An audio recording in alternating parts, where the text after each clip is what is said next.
A few years ago, my oldest daughter had to take a DNA test for school just to figure out ancestry.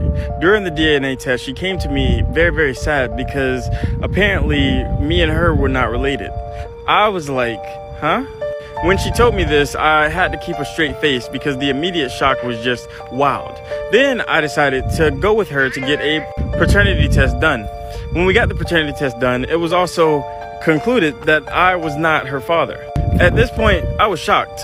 I've had 4 kids with my wife, and she was the oldest, and I needed to see how far this rabbit hole went. I told her to not let her mother know that we know this information, and then I went to my next oldest child. Not mine. I went to the one below that.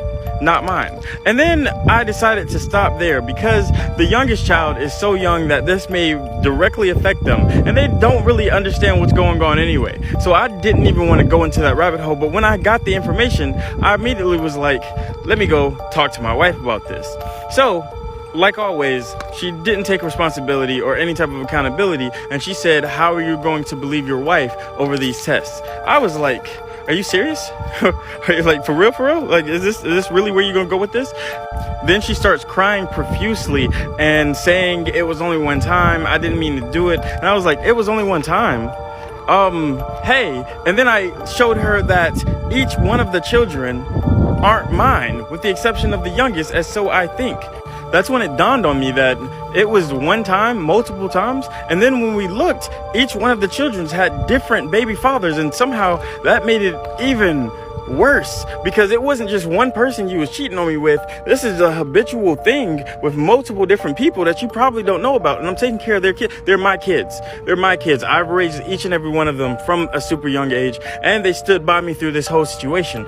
But to think that she's not who she said she was, because up into that situation, I thought we had a great marriage. I thought we had a great life. I thought everything was going good. I thought that we were building together and already have built together. She is a stay-at-home mom that works on things that she wants to do. She takes care of the kids. She cooks, she cleans, she does everything that's needed inside of the relationship with me. Yet she didn't tell me that she wanted to go outside of the marriage. She didn't tell me that she wanted to do anything. Anyway, after finding out the information and getting her side of the story, I let her know I would need a couple of space. So I had rented a hotel for a couple of days, and I stayed in it.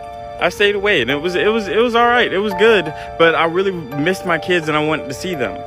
So after a couple of days, I was back inside of the house, but I'm not even gonna lie, I didn't say anything to my wife. I didn't speak to her. She would try to talk to me and I would look away. I would take care of the kids. I would grab the kids, take them to the mall, do different things with them. And everything was just, I was just trying to figure things out. I was just trying to see how I could make our relationship work, or see if I need to separate and just take the kids myself. Like, I didn't know what to do, if I had any like legal rights to these individuals. Yeah, my name's on the birth certificate, but I'm not biologically theirs. I just wanted to figure things out, but I didn't even get that chance, because 6 days ago she decided, other than taking any type of responsibility, to have a hangout session with the chandelier.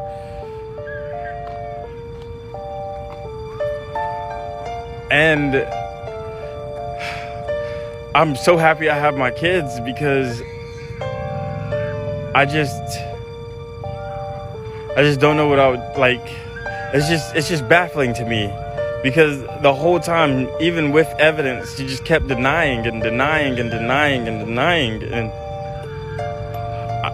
I don't know if I did something wrong. I don't know if I was never supposed to know in the first place. I don't know what's going to happen, but I know I didn't want this to happen. I didn't want to not have my kids, not to have their mother.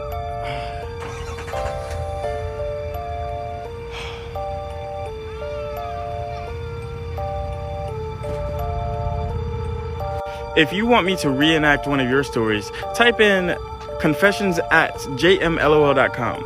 And I hope you have a great and wonderful day. I'll see you later. And what do you think about this situation? Do you think that it was just horrible all around? Do you think that she just couldn't take accountability? Do you think that the oldest child should have gotten a paternity test without the mom knowing? Like, there's so many different intricacies to this situation that's just wild, awful, and just heartbreaking.